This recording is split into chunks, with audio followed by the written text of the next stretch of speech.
ÖVP Querdenker in Wien. Wir sind eine überparteiliche Bewegung. Bei uns kann sich jeder anschließen. Wir sind für jede Partei zugänglich, für alle Religionen, für alle sexuelle Orientierungen, für alle Rassen und alle Menschen überhaupt. Danke, dass Sie da sind.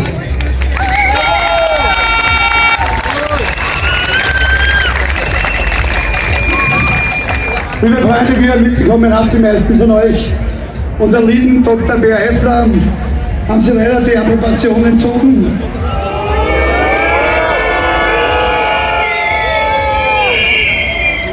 Und auch der lieben Konstantin Rösch. Vorgeworfen wird den Herrn Dr. Heffler, dass er über Telefon Maskenbefreiungen verordnet hat.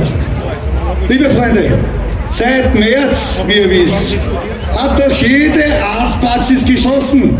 Wer war von euch bei einem Arzt? Das geht alles übers Telefon. Warum kann das nicht der Dr. BF auch so machen, Freunde?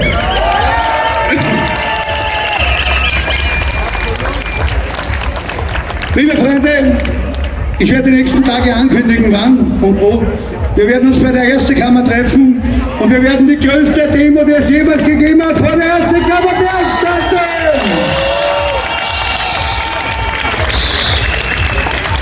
Wir lassen uns von diesen Faschisten nicht in die Knie zwingen, Freunde!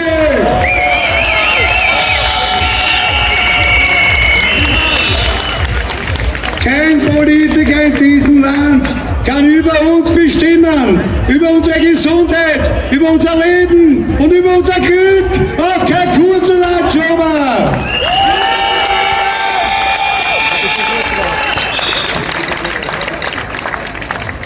Und auch gleich an die Polizei. Grüß euch, Freunde.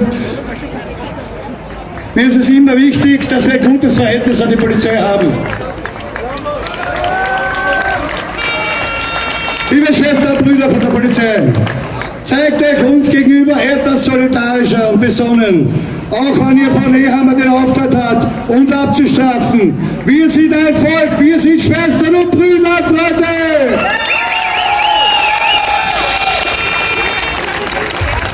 Liebe Freunde, vertraut uns, wir gehen diesen Weg weiter.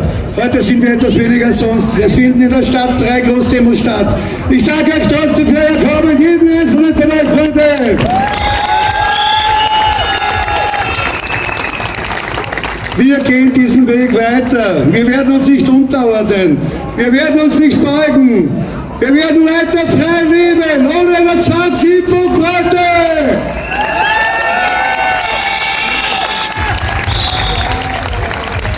Und an die Politik, Ihnen sei gesagt, solange ich lebe, ich werde so lange kämpfen, bis ihr zur Rechenschaft gezogen werdet, Freunde. Wir bringen euch vor Tribunal.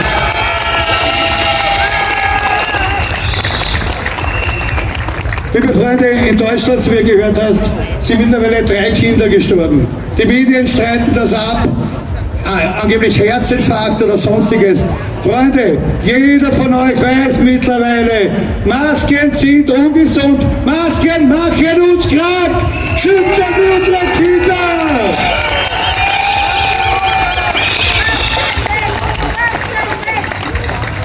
Wenn es sein muss, dann nehmt eure Kinder von der Schule, wenn es möglich ist. Aber lasst eure Kinder weder eine Nasenspray nehmen, hier ist die erste RNA-Impfung enthalten, und lasst sie auch nicht impfen.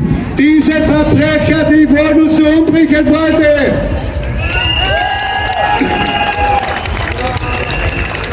Und eines dürfen wir auch nicht vergessen. Seit 1. August, obwohl der Herr Kurz wieder gemeint hat, wir müssen auf unsere Alten mehr schauen, da kommt mir das Kotzen, Freunde. Unsere Alten sind schon wieder eingesperrt. Sie dürfen schon wieder nicht besucht werden. Gehen wir schon mit unseren Alten um.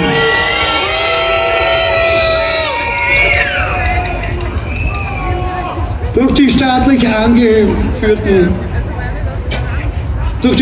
angeordneten Abstandsregeln sind unsere Alten natürlich ganz geschwächt. Und auch wir, jeder Einzelne, der Masken trägt. Denn ohne Masken gibt es keinen Virenaustausch, keinen Bakterienaustausch. Das braucht unser Körper. Freunde, Masken schützen nicht. Masken machen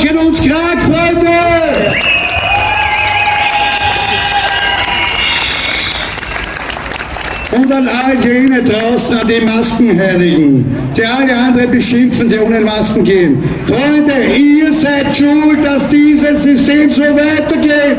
Wir können es nicht in Elisabeth ohne diese Scheißmaske.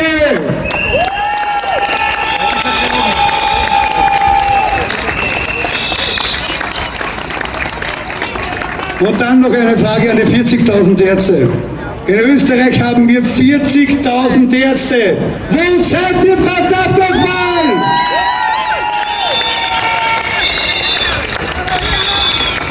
Ihr habt euren Beruf gewählt, um Menschen zu helfen. Wo seid ihr? Tretet ab vor!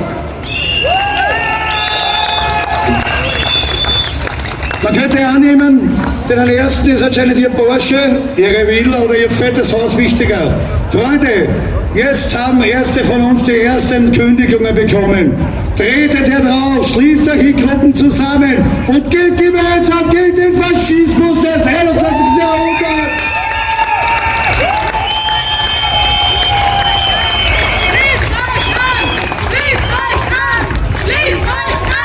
Schließt euch an! Schließt euch an! Schließt euch an! Schließt euch an! Schließt euch an! Schließt euch an! Schließt euch an! Schließt euch an! Und an die Medien. Liebe Medien und grüß Gott an den Herrn Feller. Ich danke Ihnen, Herr Feller, dass Sie heute unsere Veranstaltung hier abgesagt haben. Das ist eine Falschmeldung und eine Lüge.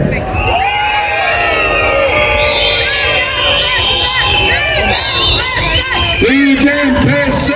Lügenpresse! Lügenpresse! Lügenpresse! Lügenpresse!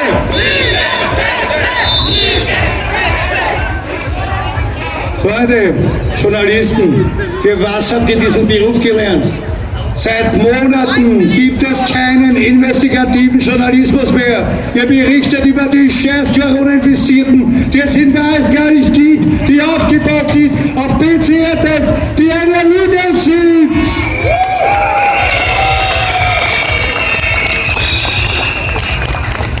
Diese Verbrecher spalten das Land, Freunde. Und wir lassen uns nicht spalten. Wir sind ein Volk.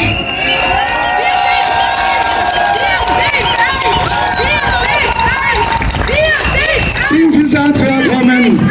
Weiter moderieren mit meinem lieben Freund Martin Ruther und als nächstes kommt Magister Christian Zeitz. Ich bedanke mich für Ihr Kommen, liebe Freunde. Bitte kommt wieder das nächste Mal. Ich danke euch.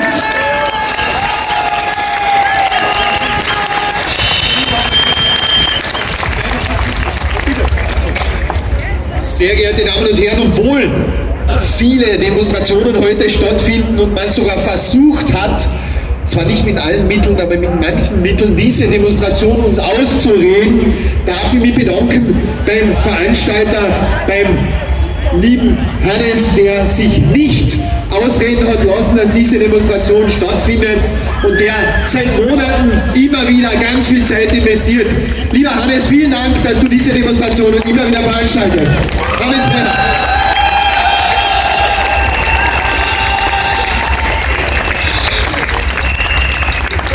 Ich darf einen Mann vorstellen, der das erste Mal hier redet, aber nicht das erste Mal bei einer Demonstration, die bei uns beim Widerstand stattfindet. Das letzte Mal hat er gesprochen beim Ettenplatz und hat ganz großartig gesprochen. Der Magister Christian Seitz ist Mitglied des Akademikerverbandes.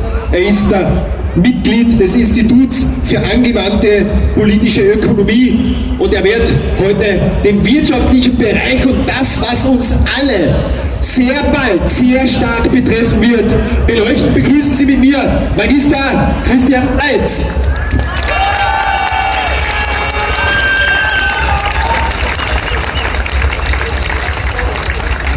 Liebe Freunde, ich entbiete euch allen ein herzliches Grüß Gott, seid willkommen.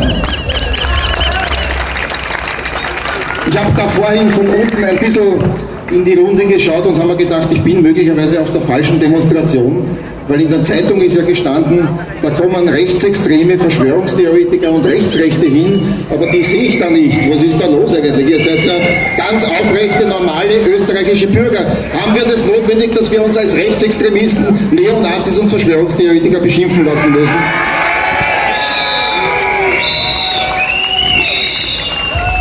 glaube, dass es eine Wohltat ist, dass hier Leute sind, die in Wahrheit die geistige Elite, derjenigen, die noch denken können, die noch nicht gleichgeschaltet sind, die reflektieren können, die Zahlen anschauen können, die sich anschauen, womit wir belogen werden und es auch enttarnen. Das sind die Leute, die heute hier sind und nicht Neonazis und Rechtsextremisten. Ein Pfui all denen, die uns ständig verleumden.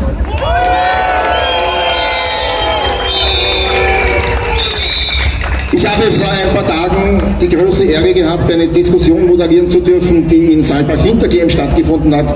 Und da waren 8 Top-Experten, die alle diejenigen, die ständig sagen, ich bin ein Vertreter der Regierung und gleichzeitig ein Experte, in die Tasche stecken.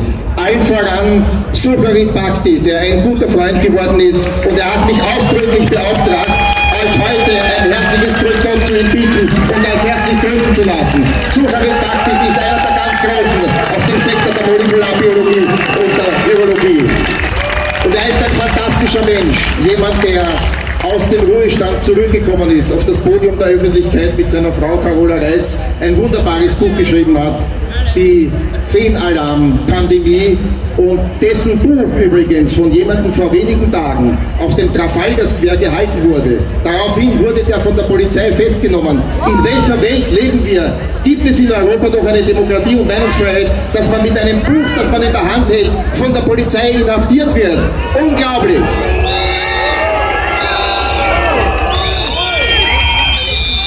Dr. Per Eifler ist bereits angesprochen worden. Er ist ebenfalls ein großartiger Repräsentant dieser kritischen Bewegung gegenüber den faschistoiden Corona-Maßnahmen. Und er ist jetzt wirklich auch ein Opfer geworden, das unserer Solidarität bedarf. Er ist ein Arzt, der sich für die Menschen eingesetzt hat. Er ist jemand, der Fraktur gesprochen hat. Aber das ist heutzutage nicht mehr möglich. Gibt es in diesem Land noch Meinungs- und Redefreiheit? Nein, endgültig offensichtlich vorbei. Aber auch da müssen wir dagegen wirken. Wir müssen unseren Per Eifler mit allen zu Gebote stehenden Mitteln unterstützen und dafür sorgen, dass diese Funktionärsdiktatur, die die österreichische Ärztekammer hier ausgebreitet hat, ein Ende findet. Aber diese Funktionärsdiktatur ist nicht das Einzige, was den Zusammenbruch dieses sogenannten Rechtsstaates signalisiert.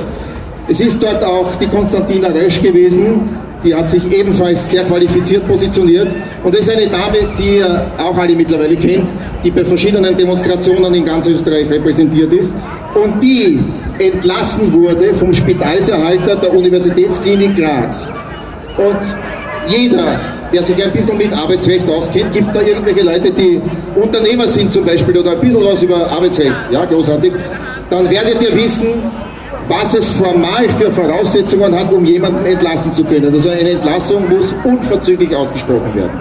Die haben sich aber nicht entblödet, die Entlassung auszusprechen im Hinblick auf einen Vorfall, der vor mehr als einem halben Jahr stattgefunden hat. Also ein Gericht, das das auch nur annimmt, verdient den Namen Gericht in einem Rechtsstaat nicht mehr. Aber so weit sind wir bereits. Das läuft in dieser Republik. Und da müssen wir auftreten und den Rechtsstaat und die Freiheit und die Demokratie wieder einfordern.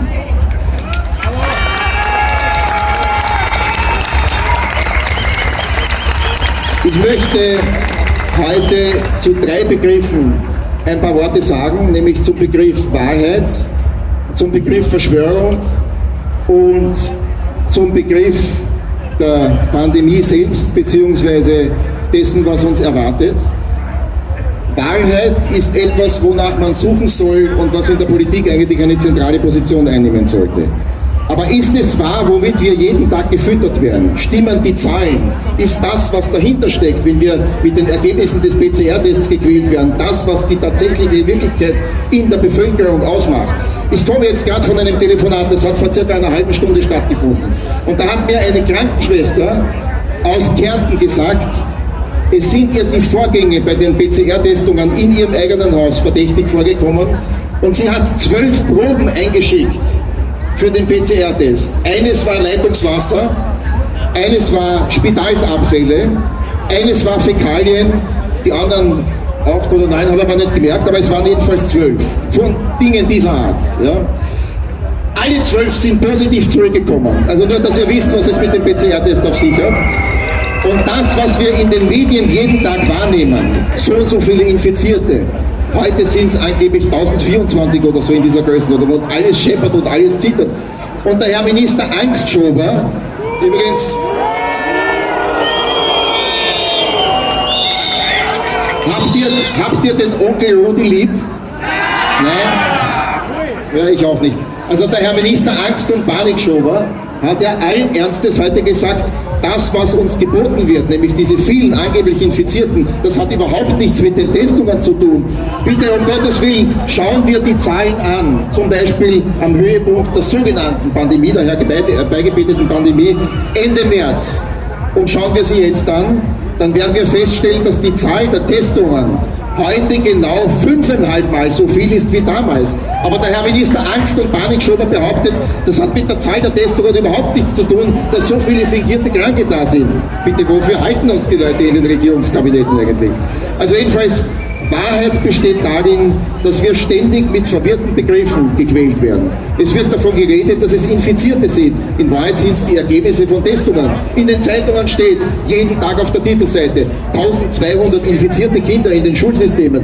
Ja bitte, wie viele Kinder sind tatsächlich mit irgendwelchen Symptomen? Das ist doch die Realität, dass man mit dem PCR-Test schleichend dafür sorgen kann, dass die Leute glauben, eine Pandemie wahrnehmen zu können. Also die Carola Reis hat das dargestellt und in einem sehr guten Aufsatz innerhalb dieses Buches der Scheinpandemie sehr, sehr gut ausgeführt.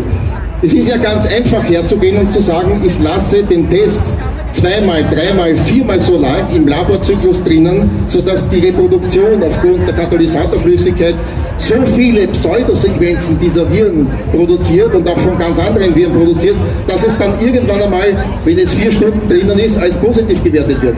Es ist eine Tatsache, dass der PCR-Test, und das hat ja selbst sein eigener Entwickler, der einen Nobelpreis dafür bekommen hat, gesagt, dieser PCR-Test ist vollkommen ungeeignet, um Diagnosen in der Fläche im Hinblick auf angeblich Corona-Infizierte und Corona-Positive herbeizuführen. Das, was uns als Corona-positiv signalisiert wird, ist zu einem hohen Ausmaß gefaked. Genauso wie das, was uns in den Statistiken und das, was uns der Herr Minister Angstschober mit seinen komischen Tafeln, wo das alles visualisiert werden soll, dargestellt wird. Auch die Corona-Ampel dient natürlich nicht der Objektivierung, sondern sie soll zeigen, habt Angst, jetzt kommen Farben, vor denen ihr Angst haben müsst. Das muss visualisiert werden und da müssen Dinge optisch dargestellt werden, damit man in Angst und Schrecken verfällt. Und dem unterliegt gegenwärtig die gesamte Öffentlichkeit. Angst und Schrecken, nicht Realität, nicht sachbezogene Diskussion, die Verleugnung der Möglichkeit, eine Auseinandersetzung unterschiedlicher Positionen darzustellen, sondern Angst und Schrecken zu visualisieren und die Menschen gefügig zu machen, streichfähig zu machen, wie Aspik und wie Plastilin. Haben wir das wirklich notwendig? Also Wahrheit, erster Punkt, ist eine Kategorie, die längst abhanden gekommen ist. Und daher muss man sich die Frage stellen, was steckt wirklich dahinter? Und ist es wirklich so einfach zu sagen, ihr seid nur Verschwörungstheoretiker, weil ihr nicht zur Kenntnis nehmen wollt, dass die von uns, in Klammer, Regierung, servierten Daten einfach nicht der Realität entsprechen? Also wenn jemand so konsequent lügt, wenn jemand, der nicht bereit ist, zu objektivieren, wer von den sogenannten Positiven tatsächlich welchen Krankheitsverlauf gehabt hat, wie die Pathologie, die individuelle Pathologie derjenigen, die angeblich in Spitälern gelegen sind, tatsächlich ausschaut, wenn man also hartnäckig die Realität verweigert, dann muss man sich doch fragen, und wir sind dazu berechtigt und verpflichtet zu fragen, was steckt wirklich dahinter? Und es ist doch vollkommen außer Frage, dass hier Dinge laufen, die einfach definitiv gegen den Willen der Bevölkerung durchgezogen werden sollen. Definitiv wollen sie, dass wir voneinander Distanz haben, dass wir nicht mehr miteinander interagieren, dass wir uns hinter Masken verstecken und das zentrale Wesen der Gesichtsmimik des Menschen komplett kaputt machen, Kommunikation zwischen den Leuten kaputt machen, zu tracen, zu überwachen, sie einzugliedern, uns einzugliedern in ein Gefüge, das von einigen Leuten beherrscht wird, die bestimmte Ziele verfolgen. Auch die Wirtschaft kaputt zu machen. Jemand, der das tut, was jetzt über die Wirtschaft hereingebrochen ist. Ich sage nur Stichwort, schaut euch den Zustand der Gastronomie oder der Hotellerie in Wien ein. Da muss man doch wissen, worauf das hinausläuft. Wie viele hunderttausende Arbeitslose wollen wir noch produzieren? Wer das in Kauf nimmt, bezweckt etwas. Natürlich gibt es Bereiche der Wirtschaft, die davon profitieren. Alles, was Internet basiert ist, ich mache jetzt keine Werbung für die vielen Firmen, die 200, 300, 400% Umsatzzubußen in den letzten Monaten bekommen haben. Aber die sind sozusagen Netzwerke internationaler Einrichtungen, syndikalistisch, politisch, wirtschaftlicher Einrichtungen, die von diesen Vorgängen profitieren und die von dieser Überwachung profitieren und von dieser Transformation einer kleinständigen, mittelständischen Wirtschaft und Industrie in ein großflächiges Netz von internationalen Syndikaten, die auch in Zukunft die Wirtschaft und damit uns beherrschen wollen. Haben wir das notwendig und brauchen wir das? Also, wenn jemand darstellt, dass es sich hier offenkundig um die Verwirklichung von Plänen handelt, dann hat es nicht notwendig, sich als Verschwörungstheoretiker beschimpfen zu lassen. Denn das, was hier abläuft, das ist eine Verschwörung. Überhaupt keine Frage. Und das muss man auch entsprechend offenlegen. Ich komme zum dritten Begriff, zu dem ich heute ein Stichwort sagen möchte, und das ist der Begriff der Normalität. Wir werden ja seit ein paar Monaten mit dem schönen Stichwort, der Herr Bill Gates, kein Unbekannter hat es ja vorgegeben, von der neuen Normalität gequält. Also neue Normalität heißt, dass wir uns diesem Regime unterwerfen. Neue Normalität heißt, dass wir nicht mehr zusammenkommen dürfen. Neue Normalität heißt, dass wir uns impfen lassen müssen, ob wir wollen oder nicht. Neue Normalität heißt, dass wir den Pharma-Riesen das Geld über Regierungsprogramme in den Allerwertesten hineinstecken müssen. Also das ist alles neue Normalität. Und ich glaube, das Konzept der neuen Normalität ist mehr als nur ein Anschlag auf unsere Freiheit. Das ist schon schlimm genug. Es ist ein Anschlag auf die Kultur dieses Kontinents, nämlich auf die gewachsene Normalität in den letzten 2000 Jahren, auf dem Wurzelholz auch des Christentums und all derjenigen, die bemüht waren, aus diesem Kontinent etwas zu machen, der weit über die Möglichkeiten des Kontinentes heraus, weit, obwohl er keine Ressourcen gehabt hat, Kultur hervorgebracht hat. Das ist die Normalität, die wir gewohnt waren und die wir wieder herbeibringen wollen. Und die neue Normalität ist genau das Gegenteil. Sie ist ein Anschlag auf das, was das Leben in sich ausmacht, was die Qualität des Lebens ausmacht. Und dagegen müssen wir antreten. Denn es gibt nur eine Normalität, nämlich die bisherige Normalität. Deine, meine, unsere Normalität. Holen wir uns die wieder zurück. Ich danke euch, dass ihr alle da seid.